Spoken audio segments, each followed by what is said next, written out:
Assalamualaikum warahmatullahi wabarakatuh. Waalaikumsalam warahmatullahi wabarakatuh. Alhamdulillahi rabbil alamin. Salatu wassalamu ala asyrafil anbiya'i wal mursalin wa ala alihi wa sahbihi ajma'in. Rabbi shrah li sadri wa yassir li amri wa hlul 'uqdatam min lisani yafqahu qawli. Wa la hawla wa la quwwata illa billahil 'aliyyil 'azim. Yang dihormati kursi majlis Tuan Imam serta seluruh ahli jawatan kuasa surau Taman Korul Haj. Seterusnya muslimin dan muslimat yang dirahmati Allah Subhanahu wa taala. Sebelum kita memulakan ceramah, minta jasa baik off aircon belakang dan sejuk. Saya cermin boleh jadi kurang betul dan lain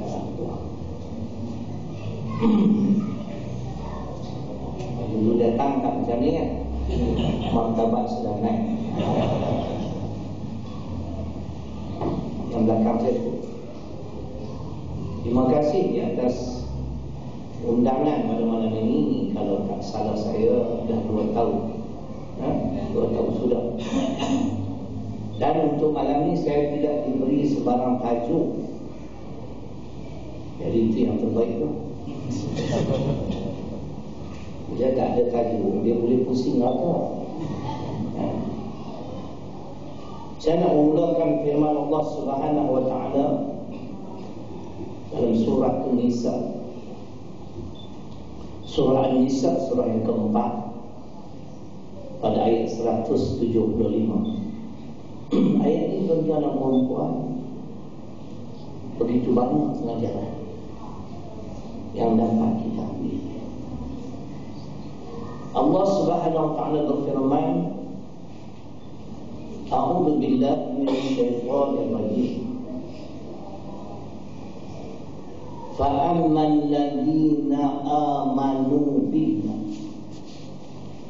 وَاعْتَصَمُوا بِهِ فَسَيُدْخِلُهُمْ فِي رَحْمَةٍ مِّنْهُ وَفَضْلٍ وَيَهْدِيهِمْ إِلَيْهِ صِرَاطًا مُسْتَقِيمًا. Shadaqallahul 'azim. Yang bermaksud, maka adapun orang-orang yang beriman dengan Allah,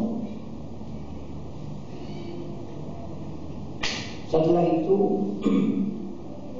dan mereka berpegang teguh dengan petunjuk Al-Quran Karim, maka kami akan masukkan mereka ke dalam rahmat kami, yakni syurga Allah Subhanahu wa taala, dan akan dianugerahkan bermacam-macam kurniaan, dan mereka akan dipimpin ke jalan yang lurus. An-Nisa surah yang keempat ayat 175 pembahasan pada malam ini. Pukul 8, pukul 9, pukul 9 tengok makanan pada orang lama-lama sejuk tak sedap kan. Baik, kita ulang semula di antara pengajaran. Dan kita melihat ayat ini seolah-olah Allah menetapkan syarat untuk memasuki syurga. Pertamanya, fa'ammal ladzina amanu billah, maka adapun orang-orang yang beriman dengan Allah. Beriman dengan Allah ini luas pengertiannya. Di antaranya bermaksud meyakini kewujudan Allah. Allah itu wujud, Allah itu ada. Alam ini bukan secara kebetulan, ada pencipta dia, dan pencipta inilah yang mentadbir dan mengurus. Di antara dalil Quran surah As-Sajdah surah ke-32 pada ayat yang ke-4. Allahul ladzi khalaqas samawati wal ard wa ma bainahuma. Allah yang mencipta langit dan bumi dan apa-apa yang ada di antara kedua-duanya. Ini dalil yang perlu kita yakini. Tanam dalam jiwa kita, alam ini ada pencipta, dan penciptanya adalah Allah Subhanahu wa taala. Kita kesemua kita ni dia yang cipta. Kita ni adalah milik dia. Dia yang mentadbir dan mengurus. Dalam Quran Allah mentadbir dan mengurus di dalam surah Ar-Rahman surah 55 pada ayat 29. Kalau tuan-tuan dan puan-puan memiliki tafsir Arab Saudi pada muka surat 887, Allah berfirman, kulla yawmin huwa fi sya'n, yang bermaksud Allah Subhanahu wa taala setiap waktu, setiap saat di dalam urusan. Apa urusan Allah? Mengikut tafsir Arab Saudi tadi muka surat 887, Allah mencipta, Allah menghidup dan mematikan semua makhluk yang dicipta. Allah yang memberi perlindungan kepada semua makhluk, dan Allah juga sebagai pemberi rezeki. Ini kejadian. Ini wajib kita imani, kita kena percaya.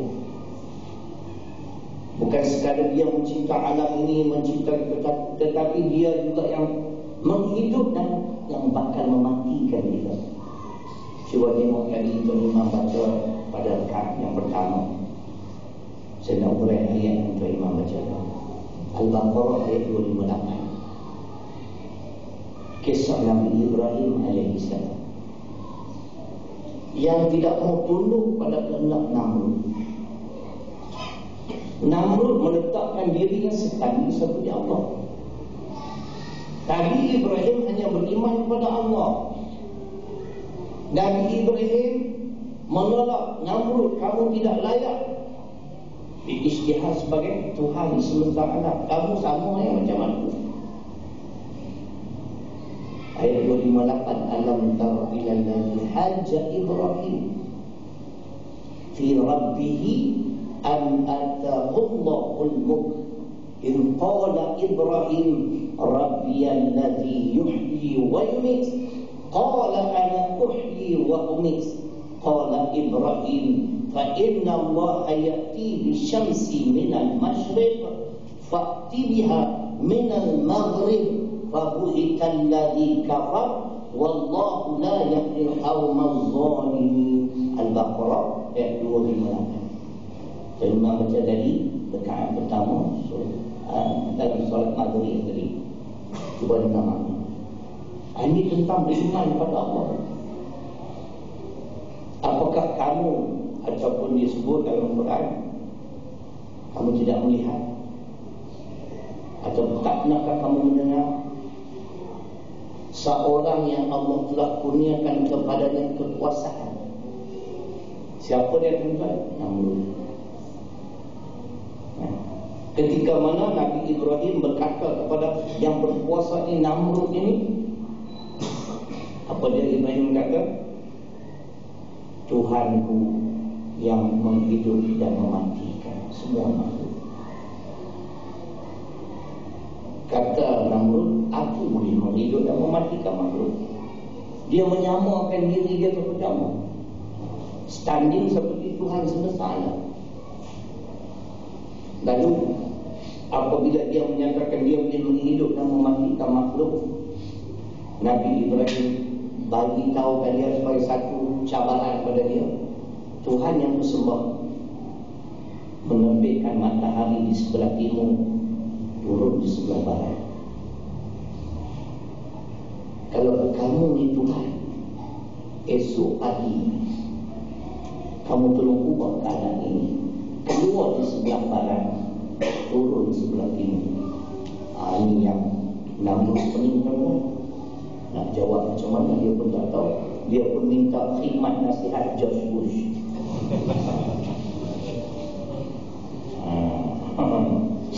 George Bush kata senang dia tangkapnya, yang mana tak percaya kat kau, tak sokong kau tangkap. Sebab itu dalam ayat tadi babu ikan lagi kafar. Kalau dalam bahasa Inggeris dumbfounded, makna dia tergamam, nak cakap macam mana, nak jawab macam mana. Si kufur ini tergamam sebab dia tahu dia tak mampu untuk menjawab, dan dia tak mampu nak merubah keadaan matahari terbit di sebelah barat, turun sebelah timur. Dia tak mampu, dia pun tahu. Sebab itu Allah menyatakan Allah tidak akan memberi petunjuk pada kaum yang zalim. Di sini tuan-tuan dan puan, Nabi Ibrahim telah mempertahankan akidah, keyakinannya. Dia benar-benar beriman kepada Allah Subhanahu wa taala. Akhirnya ditangkap. Tuan-tuan nak tahu kisah dia bukanlah surah Al-Anbiya surah 21 pada ayat 69. Ketika mana Nabi Ibrahim dibakar hidup-hidup, Allah memerintahkan pada api, qulna ya nar kuni bardan wassalaman ala Ibrahim. Allah nak tunjuk kekuasaannya. Aku yang berkuasa, bukan kamu Namrud. Sedangkan Nabi Ibrahim sedang dibakar hidup-hidup, tetapi api tadi tak mampu menghanguskan jasad Nabi Ibrahim. Ini yang dia lagi pening. Macam mana bakar hidup-hidup pun tak mati. Ini cerita ya, sebagai contoh golongan yang beriman pada Allah. Kalau kita tengok lagi dalam surah Al-Kahfi surah ke-18 pada ayat ke-13, ini kisah 7 orang pemuda yang beriman kepada Allah. Mereka dipaksa oleh pemimpin mereka supaya menyembah berhala. Anak siapa lain? Mau dia tak mau bagi ke saya. Saya pun nak dari kecil lama. Elang pun dah tutup. Kalau buka cawangan baru insyaAllah nak bagi langan tu cakap lebih bin tak boleh, isteri aku ada. Nanti dia celing satu macam, jangan duk menggatal je. Kalau kita melihat dalam surah Al-Kahfi surah 18 pada ayat ke-13, 7 orang pemuda ni yang beriman kepada Allah, anak orang-orang bangsawan, anak orang-orang kenamaan. Dalam satu majlis, sultan mereka, pemimpin mereka mengajak mereka menyembah berhala, mereka tak mahu. Seorang demi seorang meninggalkan majlis, akhirnya masuk ke dalam sebuah gua. Lalu Allah tidurkan mereka selama 309 tahun. Kalau dapat tidur lama tu sedap juga. Kalau boleh lah kan. Kita tak 4 jam ya.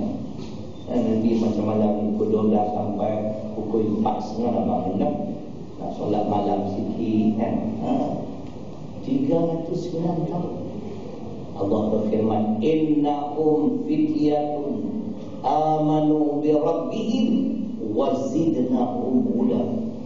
Sesungguhnya mereka adalah pemuda-pemuda yang beriman dengan Allah. Mereka tidak mahu tunduk pada kehendak pemimpin mereka. Mereka tidak mahu menyembah berhala, mereka hanya menyembah Allah. Inilah manusia yang benar-benar merdeka, tuan-tuan. Di sini lahirnya sebuah cinta. Lagi senyum dulu. Lagi tak ada sebab. Cerita itu. Mereka beriman kepada Allah.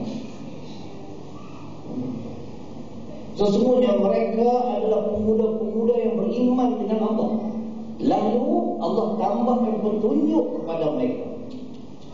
Bahagia beriman itu. Kalau tuan-tuan ada tafsir Pimpinan Ar-Rahman, luaran Jabatan Perdana Menteri, ayat ini ditafsir oleh para ulama Malaysia. Golongan yang mudah menerima kebenaran adalah Yang orang tua bukan tua lama, memang payah tu. Kalau dia faham dengan satu kefahaman yang dah sebati dalam kehidupan yang memang susah nak tukar. Tapi orang sini lah, kat Taman Kolon ni belah sana belah Sungai Tani.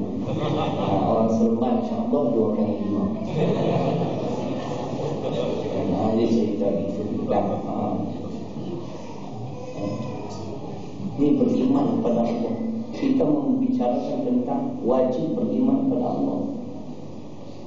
Kita kena yakin kewujudan Allah. Allah ada. Allah itu wujud. Dia mentadbir dan mengurus alam ini.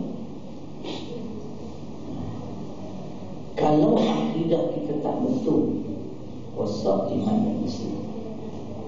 Kerana orang-orang yang beriman kepada Allah ini, tuan-tuan dan puan-puan, mereka tidak akan mempersekutukan Allah dengan sesuatu. Sebab lawan pada tauhid syirik.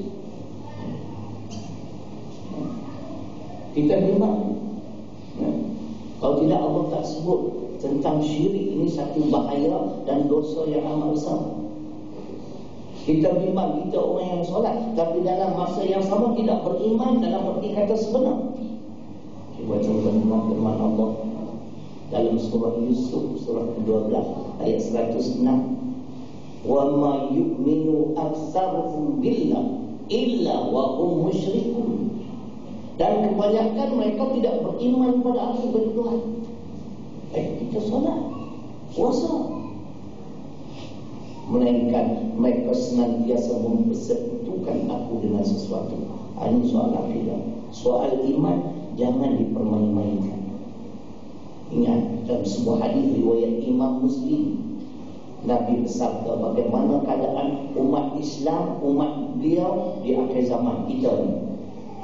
Beliau berpesan, badir bin a'mal fitanan ka qita'il laylil muslim yusbihu ar-rajulu mu'minan wa yumsi kafiran aw yumsi mu'minan wa yusbihu kafiran yabi'u dinahu bi'aradin min ad-dunya.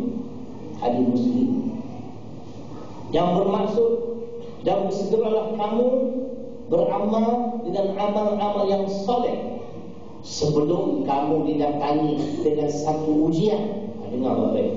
Hadis ini dikaitkan dengan peristiwa akhir zaman atau tanda-tanda kecil akan berlakunya kiamat. Sudah menjadi kenyataan ini. Nabi memperingatkan kepada umat dia supaya bersegera beramal dengan amal-amal soleh sebelum kamu didatangi dengan satu ujian, satu fitnah yang mana sebagaimana malam yang gelap gelita. Seseorang itu beriman di waktu pagi, sebelah petang menjadi kafir. Atau sebelah petang beriman pada Allah, pada pagi besoknya menjadi kafir. Apa kesalahannya? Kesalahan umat itu ketika itu mereka telah menjualkan iman mereka untuk mendapat sedikit habuan dunia. Hadis ini disokong oleh firman Allah dalam surah An-Nisa surah yang keempat ayat 137. Ini soal iman, beriman pada Allah jangan dipermain-main. Kena yakin betul-betul 100%. 1% pun tak yakin rosak iman dan Islam. Allah berfirman, innal ladzina amanu thumma kafaru thumma amanu thumma kafaru thumma izdadu kufra lam yakunillahu liyaghfira lahum wa la liyahdiyahum sabila.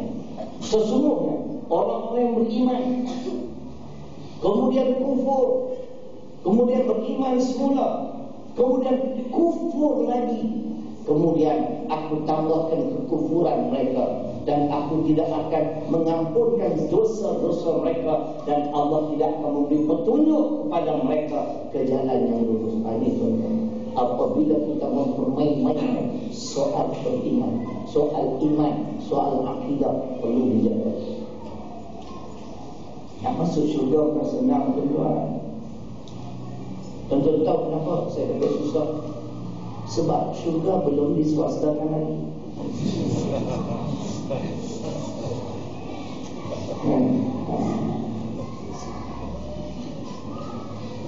Syurga milik Allah tuan. Kalau milik kerajaan Malaysia, mudah. Kesemua kita ni tidak dijamin syurga. Yang dijamin syurga 10 orang kan lelaki. Kalau perempuan 4 orang. 10 lelaki saja yang dijamin syurga.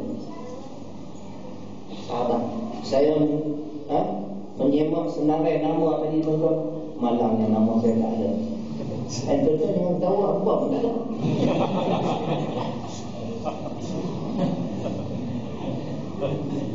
Kalau perempuan mengikut hadis 4 orang je. Khadijah, Fatimah,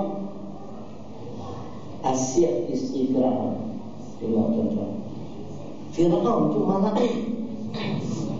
Fir'aun tu makhluk hidup. Isteri beriman, Masya Allah. Yang keempat Maryam. Bukan Cik Yam sini, Cik Yam ni tak mainan. Maryam, ibu pada Nabi Isa AS. 4 orang ya, wanita yang dijanji syurga. Asyah tuan-tuan, Masya Allah. Walaupun hidup dalam serba kemewahan, tapi perkara-perkara itu tidak penting bagi dia. Dia tetap beriman pada Allah, Masya Allah. Kalau tuan-tuan tengok doa dia dalam surah At-Tahrim, surah ke-66 pada ayat ke-11, apa yang Asyah pohon pada Allah. Ya, Allah rakamkan kisah Asyah. وَضَرَبَ اللَّهُ مَثَلًا لِلَّذِينَ آمَنُوا امْرَأَةَ فِرْعَوْنَ إِذْ قَالَتْ رَبِّ ابْنِ لِي عِندَكَ بَيْتًا فِي الْجَنَّةِ وَنَجِّنِي مِنْ فِرْعَوْنَ وَعَمَلِهِ وَنَجِّنِي مِنَ الْقَوْمِ الظَّالِمِينَ. Itu doa dia berdoa. Dia bukan nak bersedih, dia hidupkan raya-raya. Maksudnya Allah telah mengadakan suatu perumpamaan.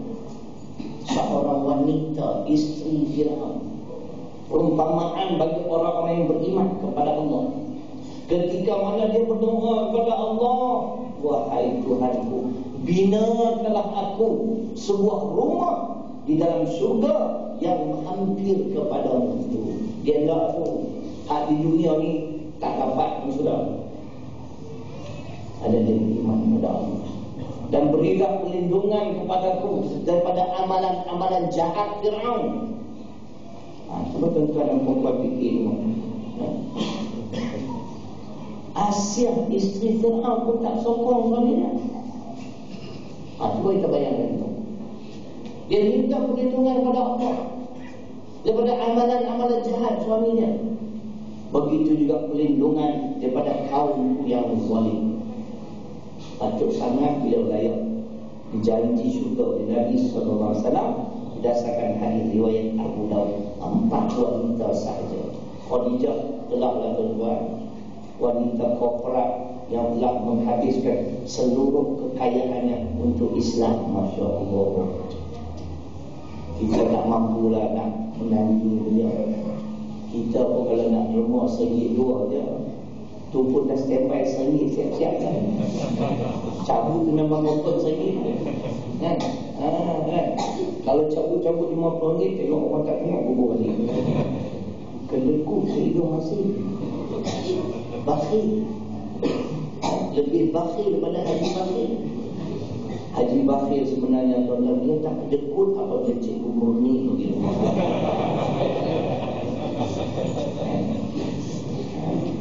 Jadi kalau nak kutip semua, hantar Cikgu Murni, insyaAllah.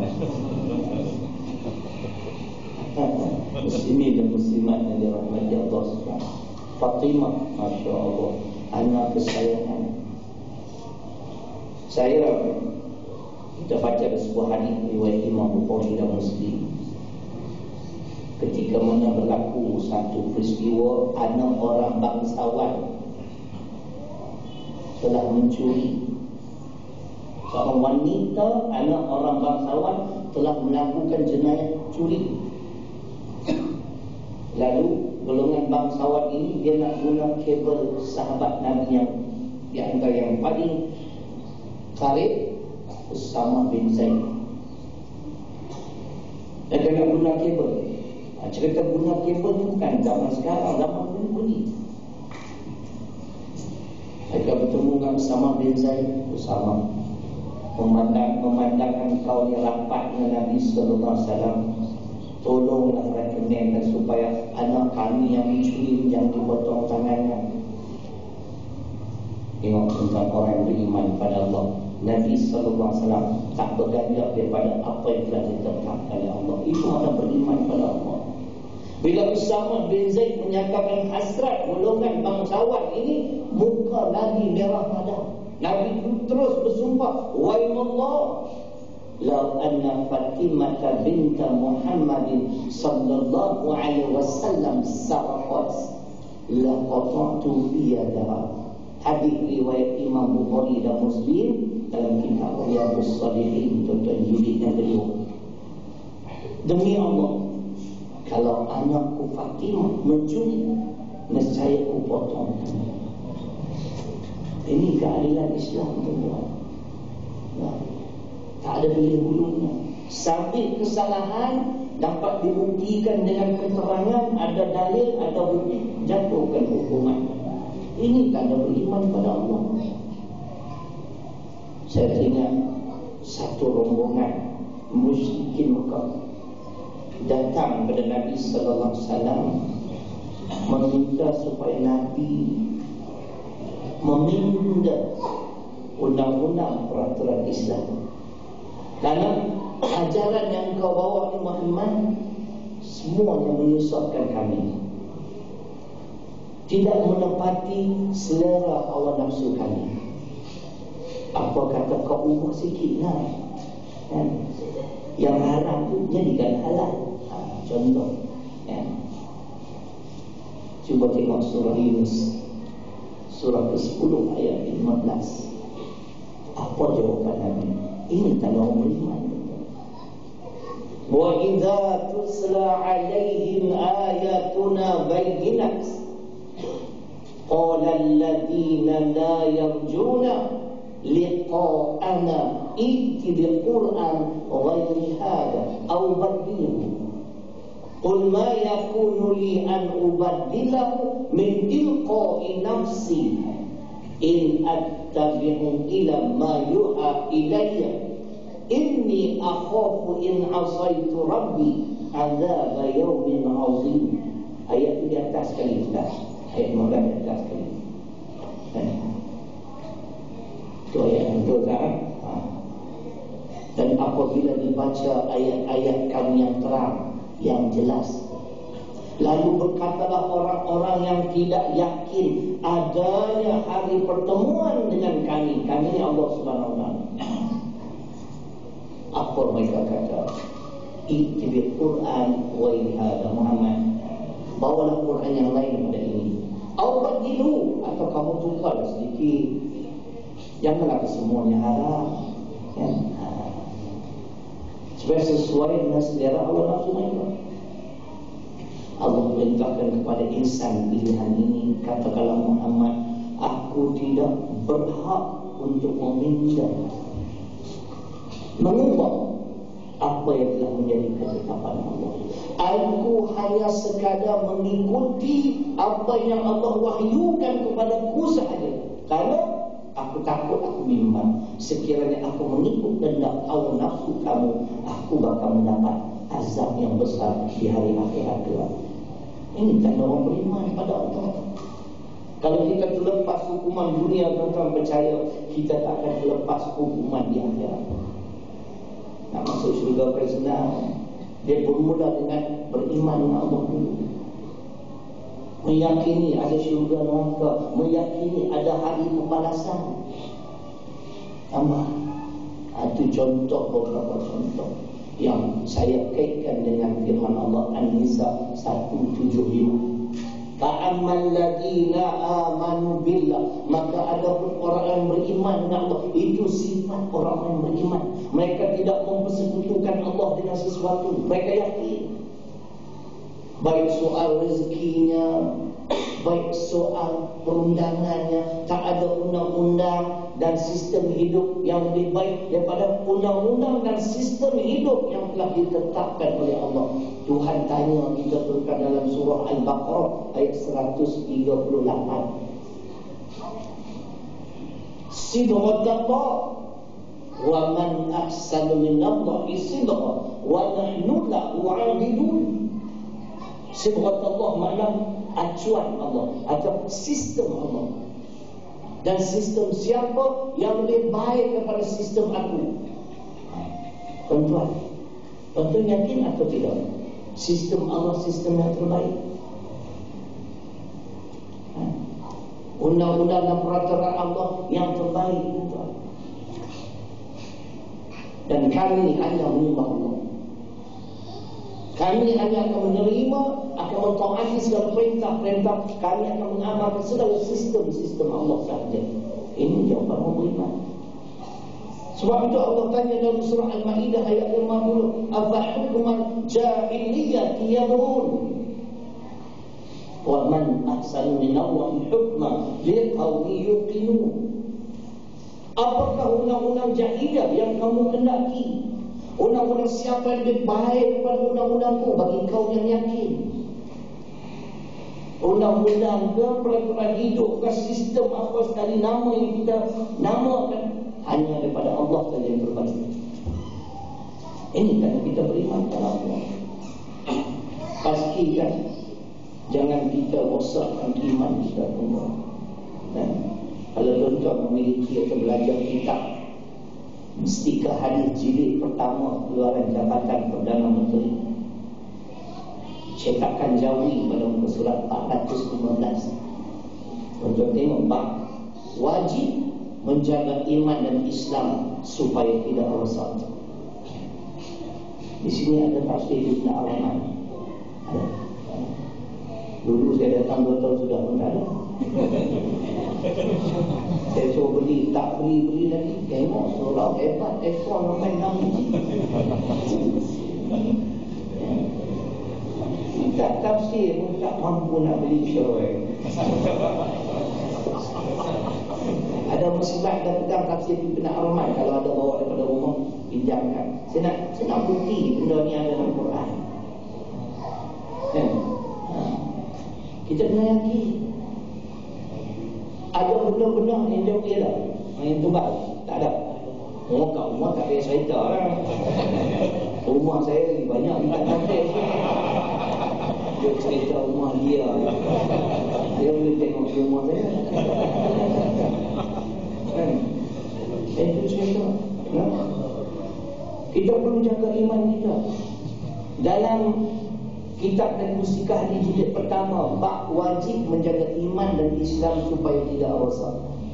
Di antara contoh yang dikemukakan yang membatalkan iman dan Islam, contohnya apabila celupa mulut kita kata hukum apa ini, batal iman dan Islam. Bila kita membicarakan tentang hudud qisas ta'zir, tiba-tiba ada yang kata hukum ni dah lapuk, batal iman dan Islam. Tuan dengan datang dengar ya. Seremban ni saya tak tahulah dia tak macam Selangor ni majlis ilmu, Masya Allah. Masjid hidup. Dan dulu surau saja hidup, sekarang surau dah sepi. Tak sepi lah, mana serentak. Masjid baik, surau baik, penuh dengan majlis ini. Dulu saya dekat Masjid Kelana Jaya 400 orang. Sekarang tak ramai lah, tinggal 250. Hak 150 dah pergi masjid dan pergi surau. Seluruh Selangor tuan-tuan, masjid diimarahkan dengan majlis ilmu. Ingat sabda Nabi sallallahu alaihi wasallam, man yuridillahu bihi khairan yufaqihu fid-din. Muttafaqun alaih. Maksudnya, siapa yang Allah nak beri kebaikan kepadanya, Allah fahamkan dia dalam agama. Bila kita memahami agama, tuan-tuan, soal halal haram, dosa pahala, syurga neraka, kita jadi manusia yang baik. Nak memahami ini kena duduk dalam majlis ini. kempen sikit dia orang Seremban ni mengimarahkan masjid dan surau, bagi kefahaman agama, kan? Nak jemput saya selalu memang tak boleh lah, sebab saya pun glamour juga. Tak juga memang glamour pun, kan? Diary penuh, kan? Saya dah gitu juga. Sekali-sekali dia dah datang, kan? Jemput, kita bahas tentang akidah, tentang iman, tentang Islam, bagi kefahaman. Kita ni orang Islam kan Melayu ke? Islam. Anda pasti? Ni orang Malaysia ke Indo, nampak macam Indo je kan? Dia nama ni betul Islam tak? Bagi dari Quran. Apa makna Islam? Makna Islam terkandung di dalam surah Ali Imran ayat 83. Apa ghairu dinillahi yabghun wa lahu aslama man fis samawati wal ardh taw'an wa karhan wa ilaihi yurja'un. Baik, saya confirm betul apa betul.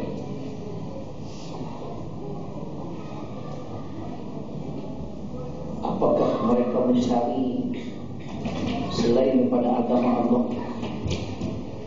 Padahal apa yang ada di langit dan di bumi, kesemuanya tunduk dalam keadaan sukarela ataupun terpaksa, dan kepada Allah mereka akan dikembalikan. Makna Islam ni tuan-tuan, tunduk pada perintah Allah, sama ada sukarela ataupun terpaksa kena buat, itu Islam. Soal-soal ni tuan-tuan perlu diperbahaskan. Saya tak tahu lah masjid di Sembilan macam mana khutbah dia, kan? Kalau di Selangor memang sedap. Apabila khusus bila saya yang baca khutbah, sedap lah.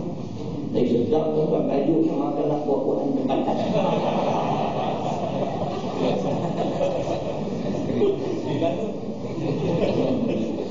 Pergi Sembilan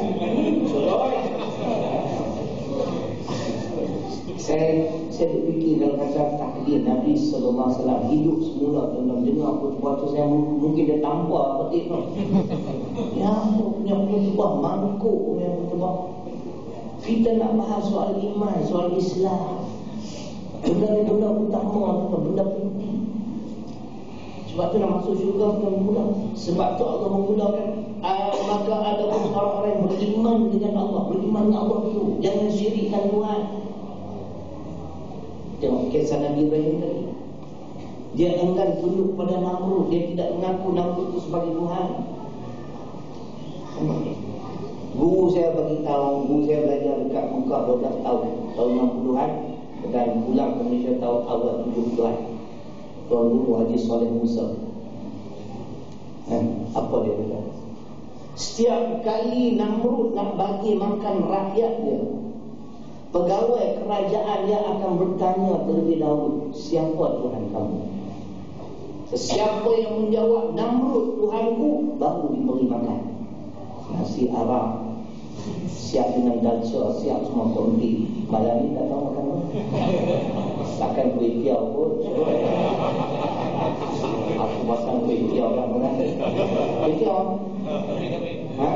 Cantik. Macam dia datang lalu.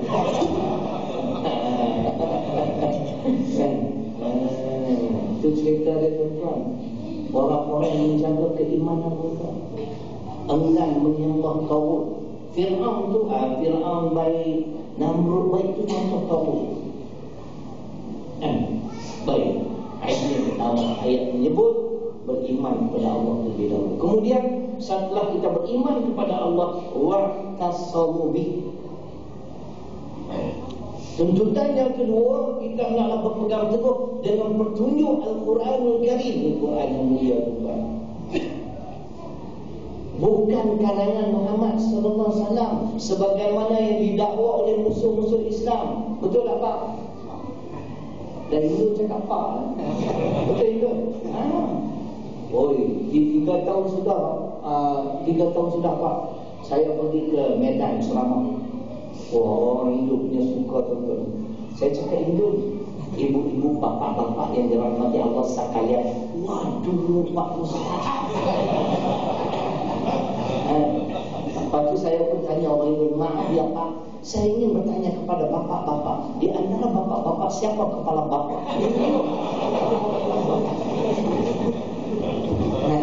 Orang ini tanya, kapan Pak Ustaz? Kapan? Al-Quran yang mulia yang diturunkan di bulan Ramadan, syahrul Ramadan alladzi unzila fihi al-Quran hudan lin-nas wa bayyinatin minal huda wal furqan. Al-Baqarah 185. Bukan kerana Muhammad sallallahu alaihi wasallam. Betul tak Tuan Haji? Tuan Haji yakin tak? Al-Quran bukan karangan Muhammad sallallahu alaihi wasallam. Anda pasti? Dari Quran. Tanyalah Ustaz.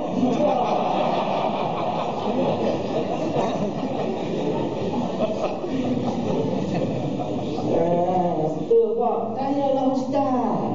Ya, tak mungkin seorang yang tidak tahu membaca dan menulis mampu mengarang kitab yang begini mulia.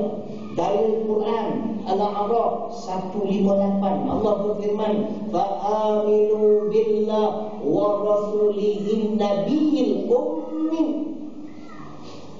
Maka berimanlah kamu pada Allah dan kepada Rasul, yakni yang ummi, yang tidak tahu membaca dan menulis.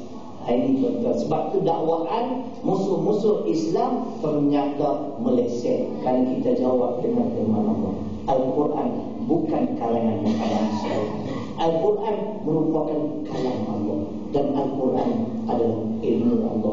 Apa yang ada dalam Al-Quran ini, suruhannya baik, larangan yang baik, berdasarkan ilmu pengetahuan Allah. Ini di antaranya yang disebut dalam surah Al-A'raf surah ke-7 ayat 52. Walaqad ji'nahum bikitab fassalnahu ala ilmin huda wa rahmah liqaumin yu'minun. Dan sesungguhnya kami telah datangkan kepada mereka sebuah kitab Al-Quranul Karim yang mana fassalnahu ala ilmin, segala yang dinyatakan di dalam Al-Quran itu berdasarkan ilmu pengetahuan Allah.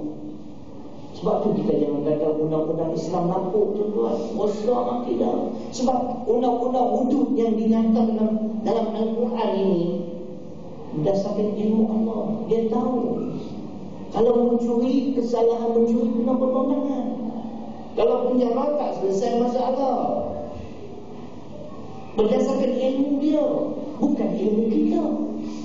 Kita ni hebat sangat kan?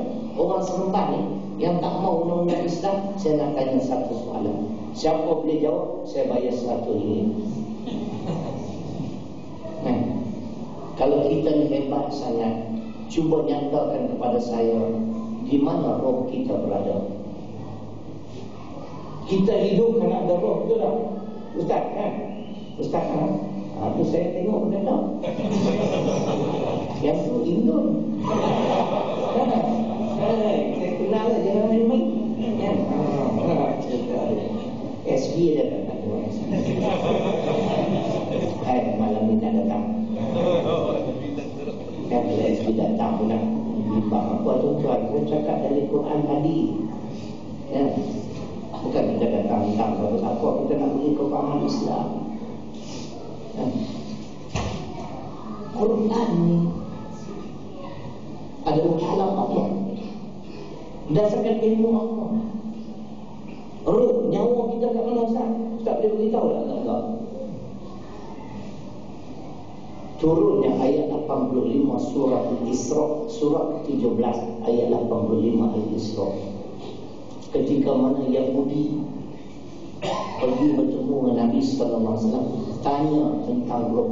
Saya nak tengok di sini dia ada asbabun nuzul, sebab-sebab turun ayat. Al-Isra surah ke-17 ayat 85. Kalau ada saya baca.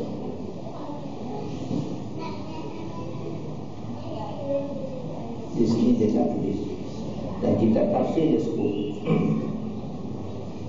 Mereka tanya kepada Nabi, wahai Muhammad, kalau kamu ni hebat sangat, nyatakan kepada kami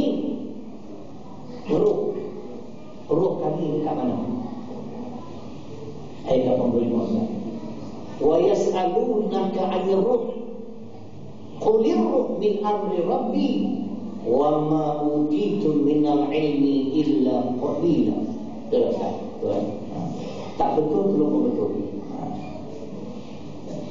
Yang bermaksud, dan apabila ditanya kepada engkau wahai Muhammad tentang ruh, katakanlah ruh itu adalah urusan Tuhan.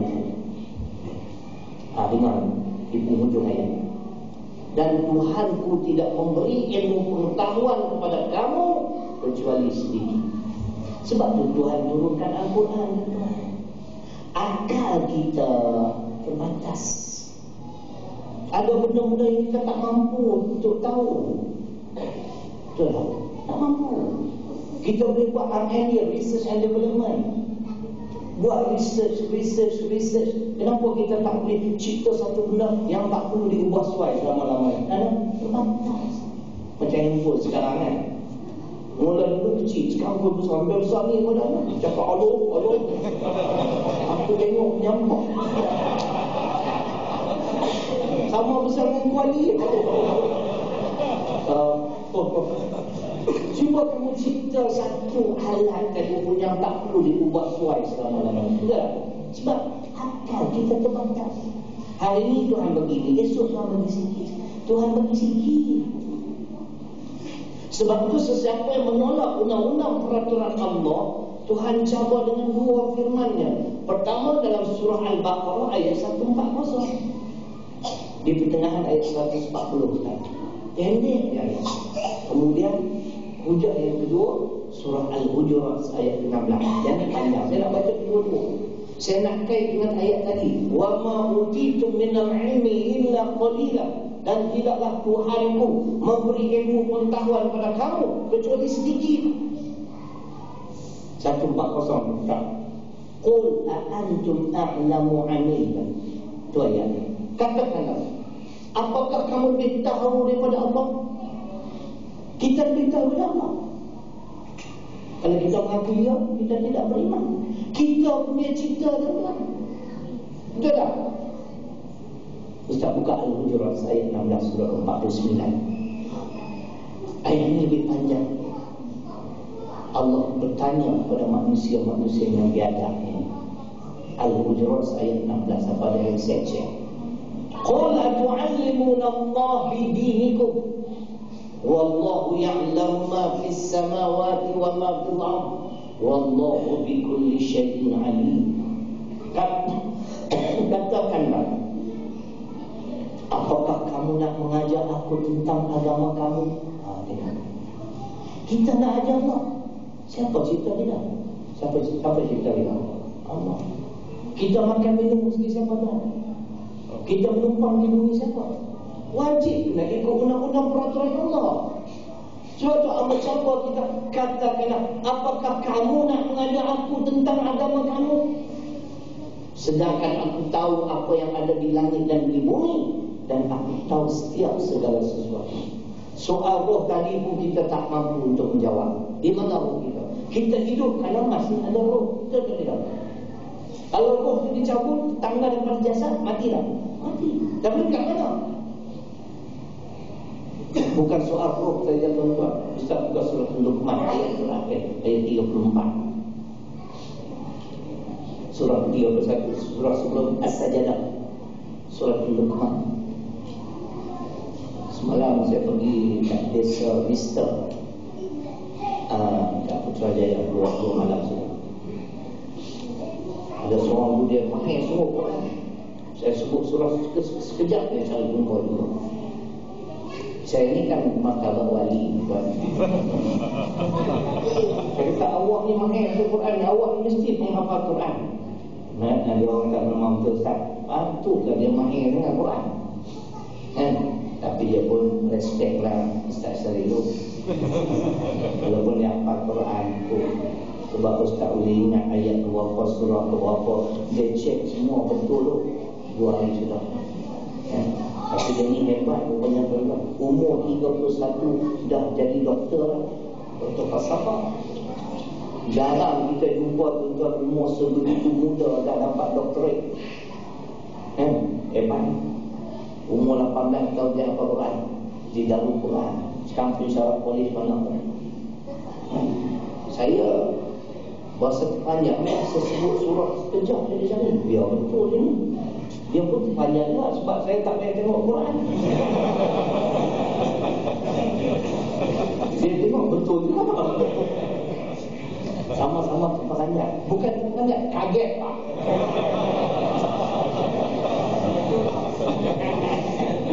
Cakap Indon kaget.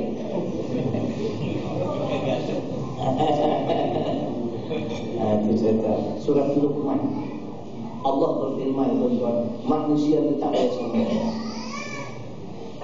Ada 5 perkara ini memang manusia tak mampu untuk mengetahui hakikatnya. Inna Allah 'indahu 'ilmus sa'ah wa yunazzilul ghaith wa ya'lamu ma fil arham wa ma tadri nafsun madza taksibu ghadan wa ma tadri nafsun bi ayyi ardin tamut. Itu ayat ada sekarang. Pertamanya Allah sebut sesungguhnya hanya Allah saja yang mengetahui bila akan berlakunya kiamat. Kita beritahu. Nabi Muhammad pun tak beritahu. Nabi Muhammad hanya sekadar bagi tahu tanda besar dan tanda kecil sahaja. Tanda besar berlaku. Yang kedua, manusia tidak boleh tahu bila hujan nak turun. Kaji ramalan, kaji cuaca. Tak payah percaya. Kadang-kadang itu sebab tu kita kata ramalan. Ramalan ni ada ketika betul, selalunya tak betul. Ramalan nombor ekor. Ramalan kaji cuaca. Petang ini cuaca di Seremban terang benderang. Tu kita pun ramai masa malam. Akhirnya hujan turun lagi. Maki hamun kaji cuaca. Contoh tadi radio kata line clear. Awak percaya radio apa? Percaya Quran.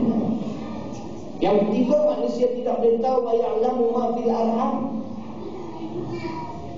Nasib anak di dalam kandungan. Ada yang mengandung ni? Tak ada. Nak mengandung apa semua tua-tua lah.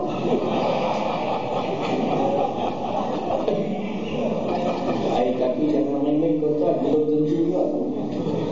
Nabi Ibrahim, Siti Sarah melahirkan Nabi Ishak ketika umur 99 tahun. Nabi Ibrahim ketika itu 120 tahun tuan-tuan. Tuan-tuan dan puan boleh bayang kalau umur 99 tahun sekarang ni lah, pergi klinik bidan. Tongkat kata betul. Kenapa ni nak beranak? Umur 99 pun mengandung. Nak buat macam mana Datuk power lagi?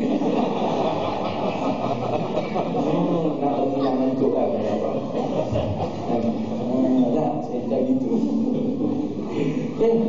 Tak ada yang mustahil. Sebab tadi saya sebut, Tuhan yang mengurus kehidupan kita. Ada orang yang kahwin bertahun-tahun tak dapat anak. 11 tahun sahabat dia. Tahun ke-12 isteri dia melahirkan anak. Setiap tahun beranak pula dah. Bertukuk-tukuk tuan-tuan. Dia macam kucing lah. Dan dia dapat semua anak perempuan tu. Tak ada lelaki seorang pun. Wa ya'lamu ma fil arham, makna kita tidak boleh tahu anak di dalam kandungan kita bahagia atau sebaliknya. Saya lahir dalam keluarga 11 orang juga. Saya nombor 2. Orang kata saya panggil kan, yang kedua. Tapi abang saya dah meninggal, jadi sekarang saya jadi panggil menang tanpa bertanya. Automatik naik nombor 2 tu nombor 1. Keluarga saya bukan daripada keluarga yang faham agama. Betul, ibu bapa saya bukan bidang agama. Tapi Tuhan pilih saya. Dan anak yang kedua ni jadi ustaz. Sehingga kan ibu saya sendiri pun dia tak percaya. Macam mana awak menjadi ustaz? Kenapa tuan-tuan? Masa kecil-kecil dulu nakal juga. Bukan macam James Bond. Satu hari dia pergi ke kampung baru. Dia lalu-lalu ada seorang tu peniaga CD. Pakcik, ni anak pakcik ni. Ya, memang betul anak saya. Bila dia jadi ustaz, kan? Adik-adik ambil ni. Manusia tak boleh tahu. Anak di dalam kandungan itu bahagia atau sebenarnya. Tuhan dia tahu. Kita perlu mendidik itu saja. Yang keempat, manusia tidak boleh tahu amat kadri nafsu mada taksibu qada. Esok hari apa yang kita nak usahakan. Sama ada usaha itu berjaya atau sebaliknya, kita tak boleh tahu. Betul tak? Kita nak pergi mana, nak buat mana, kita boleh rancang. Tiba-tiba itu tak jadi. Yang kelima, manusia tidak boleh tahu wa ma kadri nafsu bi ayyi ardin tamut, di mana kita bakal mati. Tengok MH17, kita simpati lah. Memang kita bersedih. Saya khususnya yang paling saya sedih yang 6 keluarga, 6 anak beranak yang nak balik ke Kuching ni. Setelah 3 tahun tinggal di Kazakhstan kan. Benar tak Kazakhstan? Negeri sebelah Uzbekistan.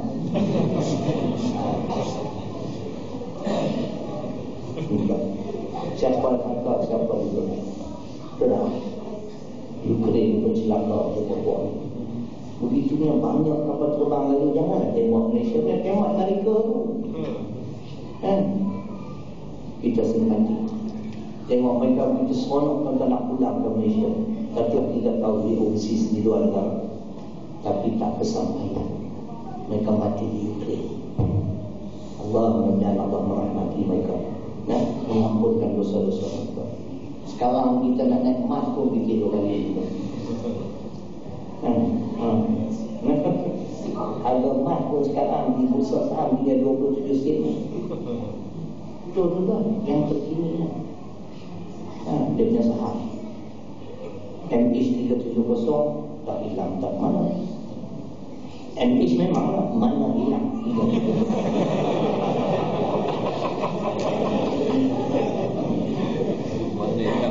MH17 mati habis. Awak bilang saya nak naik mat pun fikir 2 kali. Tapi saya nak sebut di sini, di bumi mana kita bakal mati dalam berbeda. Oleh bagaimanapun kita memang simpati dengan bangsa yang Islam juga. Bukan kita mempersalahkan MH17, tidak. Jangan salah arti pula. Saya tetap bersimpati. Memang kita sedih. Kita pun tak tahu kesedihan kita macam mana. Yang meninggal, yang kata asal tahun Kosak Sultan, hari ini di jenazahnya kita dimahamkan dia ketua pramugari. Dia apa? Pramugaru dulu. Dia di antara yang menentang penjualan arak dalam emas. Mudah-mudahan Allah merahmati dia. Benar-benar yang Allah haramkan tak payah. Kita ni jadi juga. Kita tak nak pegang Quran. Tak jual arak pun orang naik betul bang. Betul tak? Betul tak? Tak nganggur. Pulang sana apa?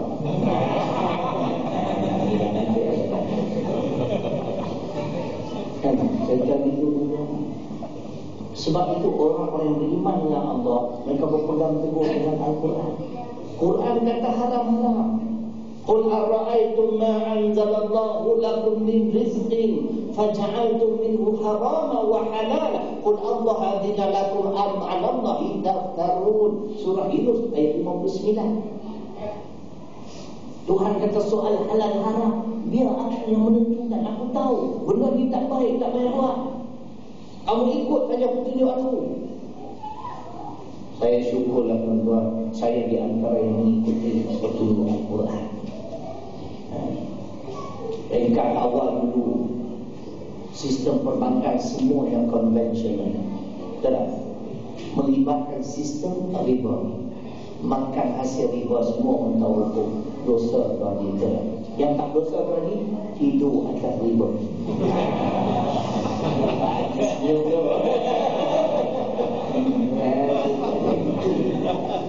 Di muslimat orang semua ketawa, dia orang tak ketawa. Syukur tak saya ikut Quran. Alhamdulillah. Sampai jadi ustaz. Dunia pun Tuhan tunjuk tuan-tuan. Fa imma ya'tiyannakum minni huda faman ittaba'a huda ya fala yadhillu wa la yashqa. Toha ayat 123. Surah 20. Maka apabila datang pada kamu petunjuk dariku, lalu sesiapa yang mengikuti petunjukku itu, nescaya mereka tidak akan sesat dan tidak akan menemui kesengsaraan di dalam kehidupan. Alhamdulillah tuan-tuan, saya ikut Quran, saya beriman kepada Allah dan saya menjadikan Al-Quran sebagai panduan hidup. Saya hidup sampai hari ini, alhamdulillah. Walaupun tak kaya tak apa, itu tak penting. Yang penting kehidupan kita ini sejahtera, ada kebenaran. Nak kata tak berjaya juga. Tuan-tuan, segi dakwah, alhamdulillah. Pergi Mekah dah 2 kali dah. Sekali di bulan Ramadan, 3 kali hujung tahun insya-Allah. Tak pernah pergi dengan saya boleh. Saya ada syarikat sekarang nak bawa orang pergi Mekah pula. Cerita begitu tuan-tuan, alhamdulillah. Bukan syarikat saya lah, saya pun nak pergi dengan syarikat tu dia. Alhamdulillah. Ini janji Allah. Ikut Quran tak sesat dan tidak akan menemui kesengsaraan dalam kehidupan. Kita baca hadis. Bila ada Quran ada hadis. Ada hadis ada Quran. Memang kan tuan-tuan.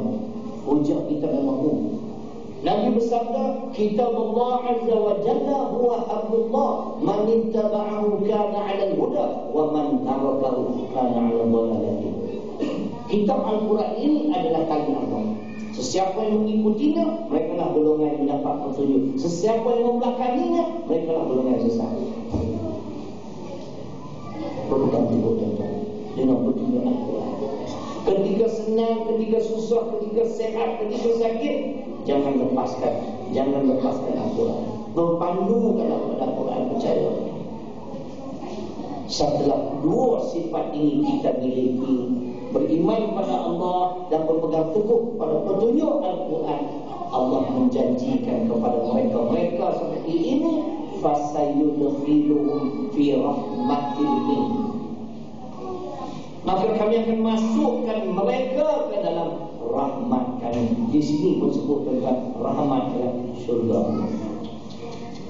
Itu di antara ayat-ayat menjelaskan syarat nak masuk syurga Allah, beriman kepadanya, berpegang teguh dengan petunjuk Al-Quran.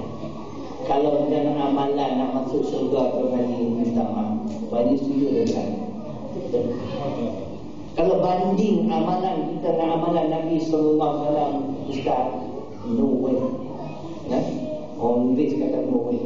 Jauh langit dengan bumi. Nabi itu dia ada 7 sunnah. Sunnah Nabi Muhammad sallallahu alaihi wasallam ada 7. Kita tak mampu nak melaksanakan, nak mengamalkan 7 sunnah ini. Tapi kalau tak boleh 7 pun, janganlah tinggal semua. Buat sekadar yang kita mampu. Di antaranya Nabi tak pernah meninggalkan solat tahajud. Kita asyik terkejut. Ustaz pun ketawa. Ustaz pun dia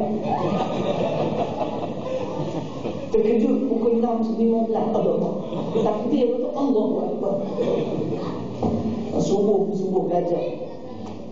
Nabi tak pernah tinggal solat tahajud. Kita tak mampu. Tak payah tanya kalau Ustaz buat kita lah. Ustaz kalau tak buat tu tak buat, tuan-tuan, pahala dia banyak orang. Pahala berdakwah. Nabi tidak pernah meninggalkan solat sunat duha. Nabi senantiasa membaca Al-Quran. Nabi senantiasa solat berjemaah di masjid. Itu sunatnya.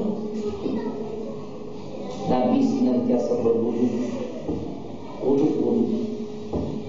Nabi senantiasa beristighfar 100 kali. Kita pegang masjid baru 10 kali tidur. Bukan tuan-tuan di sini, orang sekalian ni tamu yang ni pun. Nabi senantiasa bersedekah setiap hari. Minta maaf, tadi tuan-tuan nampak saya masuk. Tadi, siapa tengok? Saya masuk duit, nak tabung. Betul. Nak keluar rumah tadi, saya masuk tabung di rumah. Bila tabung di rumah tu cukup, tuan-tuan nak penuh, saya bagi kat sekolah yang saya urus. Hafiz Mutmainah. Tahun ni kita buka sekolah rendah pula. Dulu sekolah menengah lelaki saja, sekarang ada sekolah rendah lelaki dan perempuan. Ini usaha saya. Di rumah ada tabung untuk sekolah. Bila sampai ke tempat ceramah, saya masuk di tabung. Terima kasih ya Allah kerana selamatkan perjalanan kami. Tunjuk sunnah Nabi. Kita tak mampu nak buat semua. Kita nak berwudu, sentiasa berwudu, payah tuan-tuan. Kena pula musim cempedak pula. Makan cempedak telan biji-biji tembak lalu lah tuan-tuan.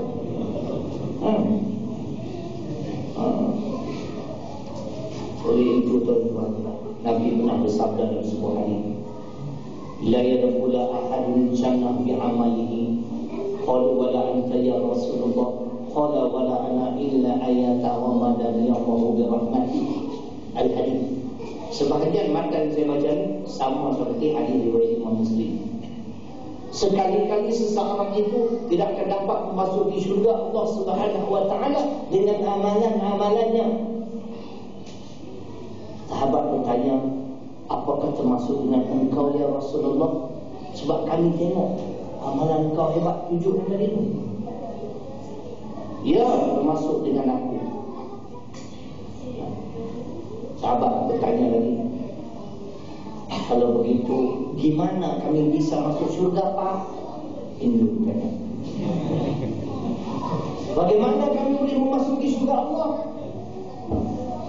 Kami menyambung sabda, aku dan kamu bahkan memasuki syurga Allah hanya dengan rahmat. Nak dapat rahmat Allah Taala, beriman pada Allah, berpegang teguh dengan sunnah Al-Quran. Quran kata haram, tinggalkan walaupun merugikan kita. Quran kata wajib, laksanakan. Jangan cakap banyak, jangan meragui Quran, jangan meragui hadis. Setelah Allah memasukkan golongan ini ke dalam rahmatnya, ke dalam syurga, ada lagi wafadli. Allah akan menganugerahkan bermacam-macam kurniaan ketika berada dalam syurga. Yang dalam tafsir sebut, mata tak pernah melihat, telinga tak pernah dengar, hati tak pernah terlintas. Apa dia kurniaan? Wallahualam. Tunggu ketika kita dimasukkan ke dalam syurga. Itu pun ada seorang ustaz cerita kan. Ustaz cerita, hadis juga saya tak pasti kan. Ada seorang hamba Allah ni dah masuk syurga, dia termenung dalam syurga. Malaikat datang menghampiri dia. Syekh, kenapa dia termenung ni, dah masuk syurga pun termenung? Dulu kata dalam syurga semua ada. Apa dia hendak apa? Hendak rokok. Hendak rokok. Oh, malaikat kata bagi lagi. Malaikat bagi sebatang rokok. Malaikat pergi ke tempat lain. Kan? Nak tengok orang lain kan? Ulang semula tengok termenung lagi. Tadi kata nak rokok, tak pergi rokok termenung. Yalah, bagi rokok api tak ada. Malaikat kata api ada dalam neraka. Pergi ambil. Jadi dia tak pergi isap rokok lagi. Bukanlah orang sini yang isap rokok orang lain tu. Kan cerita gitu. Dah. Apakah anugerah Allah, kurniaan yang hebat kita pernah tahu. Bukan sekali itu, setelah kita beriman pada Allah, berpegang teguh pada petunjuk Al-Quran, kita akan dimasukkan ke dalam rahmatnya, ke dalam surganya, dan akan dianugerahkan bermacam-macam kurniaan. Wa yahdihim ilaihi siratal mustaqim. Mereka juga akan dibimbing oleh Allah, dibimbing oleh Allah untuk mencapai jalan yang diridhai Allah, jalan yang lurus, jalan yang kita pohon, jalan yang kita pinta. Ini tentang justru itu saya menyebut, marilah kita membina keyakinan kita kepada Allah Subhanahu wa taala, membenarkan firman Allah, membenarkan Al-Quran. Jangan merasa ragu terhadap hadis Quran. Karena Allah berfirman dalam surah Al-Hujurat ayat 15, innamal mu'minuna alladziina aamanu billah thumma lam yartabu wajahadu bi amwalihim wa anfusihim fi sabilillah ulaika humus shalihin. Sesungguhnya orang-orang yang beriman itu ialah orang-orang yang beriman dengan Allah, kemudian dengan Muhammad sallallahu alaihi wasallam, kemudian mereka tidak ragu-ragu. Jangan meragui aku. Jangan meragui ada sanksi terhadap sabda Nabi. Muhammad sallallahu alaihi wasallam insan pilihan Allah, tuan-tuan. Bukan kita. Dia insan pilihan Allah, Rasul yang terakhir. Walaupun di Malaysia ni ada juga Rasul lain. Ini mereka di dalam penjara kesalahan tak berpuasa di bulan Ramadan. Macam mana Rasul tak puasa, aku pun lek-lek. Sungguh tak hebat untuk di Malaysia. Ada Tuhan Harun. Tapi yang pelik Tuhan Harun kena stroke. Itu pun ada pengikut. Alah, jahil semua orang tuan-tuan. Jaga mana-mana sekarang banyak ajaran-ajaran sesat. Saya insya-Allah tak mudah diperangkapkan. Hebat macam mana aku saya dengar dulu. Apa boleh tahu? Ada dari Quran, ada hadis sahih. Kalau kamu pandai berbicara, pandai berpidato, kalau tak ada sorry. Sebab rujukan kita dua, betul tak? Nabi telah wafat, meninggalkan kita 1435 tahun dulu. Apa yang Nabi tinggalkan kepada kita tuan ni? Apa dia? Quran. Nabi tidak meninggalkan harta benda yang banyak kepada umat. Betul tak tidak? Yang meninggalkan harta benda yang banyak siapa dia baik? Sidik segala. Ismi ulang raja.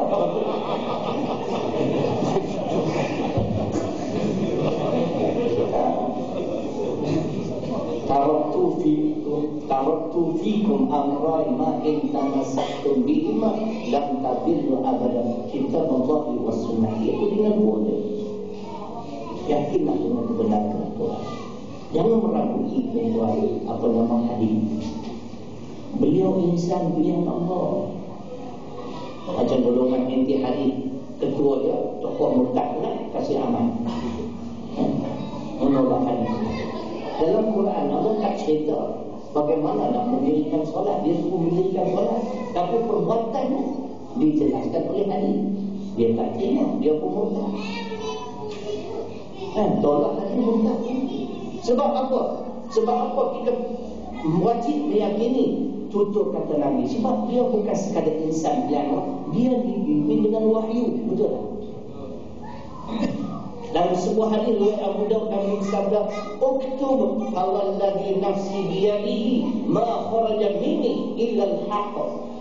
Tulis, maka demi jiwaku di dalam kekuasaan Allah, apa-apa yang lahir, yang keluar dariku, kesemuanya benar. Kenapa bayi tutur kata Nabi itu benar? Agak-agak kenapa? Ya? Tak ingat? Oh, hebat. Dalil? Wa ma yantiqu 'anil hawa in huwa illa wahyu yuha. Surah An-Najm 3 dan 4. Qul inna ma ana basharun mithlukum yuha ilayya. Al-Kahfi 110. Beliau dipanggil dengan wahyu. Kita faham elok. Nama Muhammad 5 kali disebut dalam Quran. 5 kali. Tak boleh ingat. Kalau tuan ingat, saya bagi satu ni 10 saat. Wa ma Muhammadun illa rasul. Nama Muhammad Ali Imran 144. Kemudian maka Muhammadun aba ahadin min rijalikum, surat Al-Ahzab surah 32 ayat 40. Lagi surah Muhammad surah 47 pada ayat kedua ada nama Muhammad. Nampak kan ya? Selepas surah Muhammad, surah Fatah, Muhammadun Rasulullah 5 kali. Kenapa kita begitu biasa meragui sabda Nabi? Ini murtad. Jangan meragui Al-Quran, jangan sangsi terhadap kebenaran sabda Nabi SAW. Mudah-mudahan Setelah kita beriman pada Allah dan Rasul, tidak ada sedikit keraguan, kita insya-Allah sanggup berjuang dengan harta benda kita dan nyawa kita di jalan Allah. Kita benar-benar orang-orang yang beriman. Jadi saya cukupkan sekadar itu. Mudah-mudahan sebab ceramah ni tak boleh melebihi 1 jam 15 minit. Kalau terlalu panjang nanti tuan-tuan semua jadi jepun.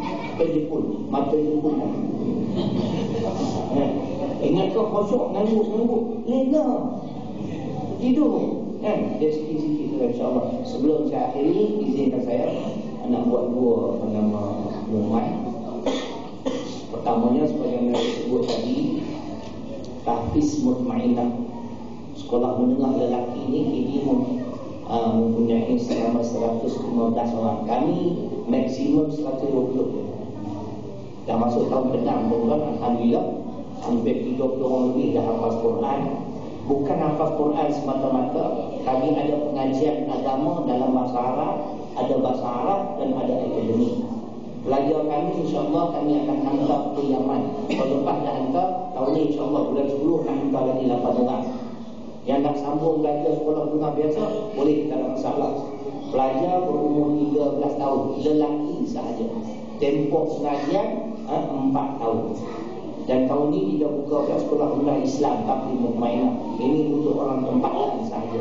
Kita mulakan tahun ni darjah 1 dan darjah 2. Tahun 1, tahun 2 ada 45 orang. Kita semua limited, ada hak. Cuma dia nak bagi tahu Tahfiz Mutmainah ni sekolah agama rakyat, tuan-tuan. Kita tidak mendapat sebarang bantuan daripada kerajaan. Cuma bawah ni adalah sikit dia orang bagi. Itu pun bukan setiap tahun, mungkin 100 tahun sekali pun. Sekolah kami ini berdaftar dengan Majlis Agama Islam Kedah. Sekolah ni di Sunyatani ada pamphlet malam ni.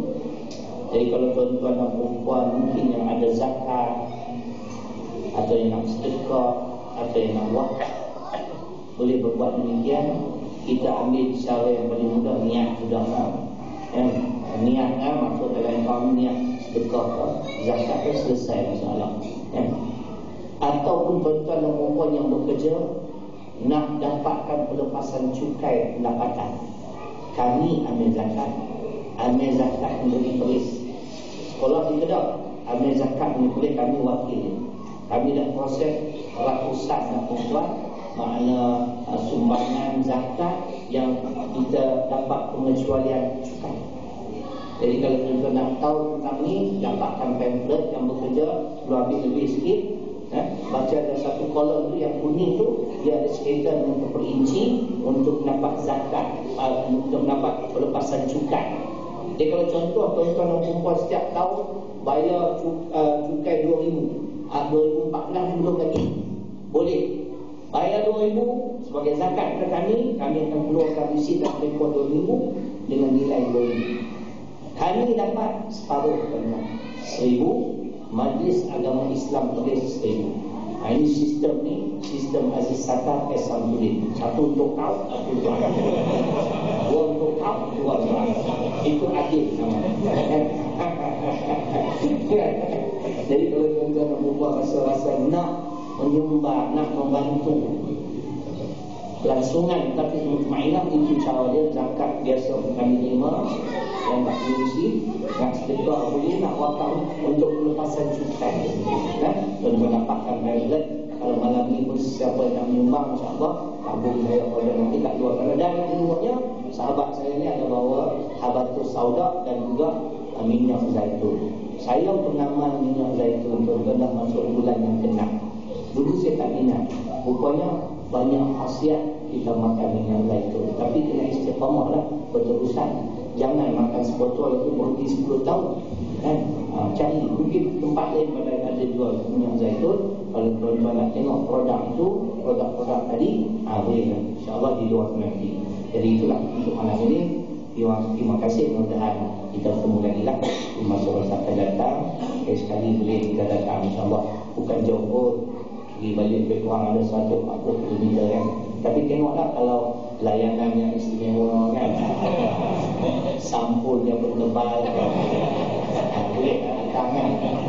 Kalau Asia sejuk ya, tak datang.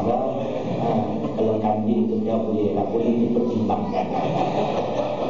Ribuan kemaafan, bahasa dan sebagainya. Aku qauli hadza wa astaghfirullahal ladzim li wa lakum. Assalamualaikum warahmatullahi